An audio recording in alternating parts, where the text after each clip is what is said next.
Justice Narasimha Reddy commission ఇచ్చిన సమన్లపై మాజీ ముఖ్యమంత్రి కేసీఆర్ సుప్రీంకోర్టును ఆశ్రయించారు. ఈ కమిషన్ ఆఫ్ ఎంక్వైరీ యాక్ట్ 1952 విద్యుత్ చట్టం 2003కి విరుద్ధమని, దాన్ని రద్దు చేయాలని కేసీఆర్ ఈ పిటిషన్ను దాఖలు చేశారు. ఆయన దాఖలు చేసిన పిటిషన్పై నేడు విచారణ జరగనుంది. తెలంగాణలో గత బీఆర్ఎస్ ప్రభుత్వ హయాంలో ఛత్తీస్గఢ్ నుంచి జరిగిన విద్యుత్ కొనుగోలు, భద్రాద్రి, యాదాద్రి థర్మల్ విద్యుత్ కేంద్రాల నిర్మాణంపై విచారణ జరపడానికి జస్టిస్ ఎల్ నరసింహారెడ్డి ఆధ్వర్యంలో ప్రభుత్వం కమిషన్ ఏర్పాటు చేసింది. జస్టిస్ ఎల్ నరసింహారెడ్డి కమిషన్ను సవాల్ చేస్తూ మాజీ ముఖ్యమంత్రి కేసీఆర్ సుప్రీంకోర్టును ఆశ్రయించారు. ఇదే అంశంపై జూన్ 24న కేసీఆర్ దాఖలు చేసిన పిటిషన్ను కొట్టేస్తూ హైకోర్టు ఇచ్చిన తీర్పును సవాల్ చేస్తూ ఆయన సుప్రీంకోర్టులో పిటిషన్ దాఖలు చేశారు. ఈ పిటిషన్ నేడు ప్రధాన న్యాయమూర్తి జస్టిస్ డివై చంద్రచూడ్, జస్టిస్ బేబీ పార్టీవాలా, జస్టిస్ మనోజ్ మిశ్రాలతో కూడిన ధర్మాసనం ముందు విచారణకు రానుంది.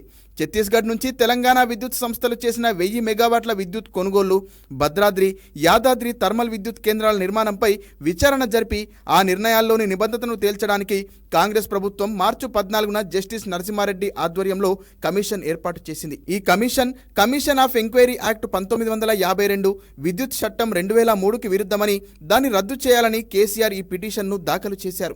విద్యుత్ కొనుగోళ్లపై వివాదం ఉంటే తెలంగాణ, ఛత్తీస్గఢ్ రాష్ట్ర విద్యుత్ నియంత్రణ మండళ్లు తేల్చాలే తప్ప దానిపై విచారించే అధికారం కమిషన్కు లేదని ఆయన తన పిటిషన్లో పేర్కొన్నారు.